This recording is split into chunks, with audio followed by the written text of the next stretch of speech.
बॅकफूटवर असलेले चंद्रकांत खैरे आता ह्या महानगरपालिकेमध्ये खरं तर आपण बघायला गेलं तर पुतणे तुम्ही या ठिकाणी निवडून आणलेला आहे पुतण्यांना, आणि दुसरीकडे मात्र दुसरे जे नेते आहेत अंबादास दानवे यांच्या भावांना मात्र पराभव पत्करावा लागला. कुठंतरी आता खैरेंची एंट्री झालेली आहे आणि नाही, घोडदौड सुरू राहील आता. तुमच्या सगळ्यांचा गैरसमज आहे, सगळ्या मीडियाचा गैरसमज आहे की मी बॅकफुटवर आहे. मी बॅकफुटवर नाही आहे. मी शिवसेना पक्षप्रमाणे उद्धवजींच्या बरोबर राईट हँडला आहे.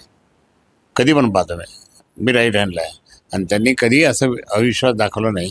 कारण मी कट्टर शिवसैनिक बाळासाहेब ठाकरेंचा. मला जेवढं शिवसेना प्रमुखांनी जवळ घेऊन बोलवलं, पाठीवून हात फिरवला, रागावले पण सगळं केलं, हे कोणालाच केलं नाही. आणि म्हणून त्या ठिकाणी मी कट्टर शिवसैनिक असल्यामुळे कुठे गेलोच नाही. मी प्रामाणिक आहे, उद्धव साहेबांची प्रामाणिक आहे. बाकी साहेबांशी तर मी कठोर शिवसैनिक असल्यामुळे तर प्रश्नच येत नाही. मी जाऊ कशाला, कुठे जाऊ कशाला.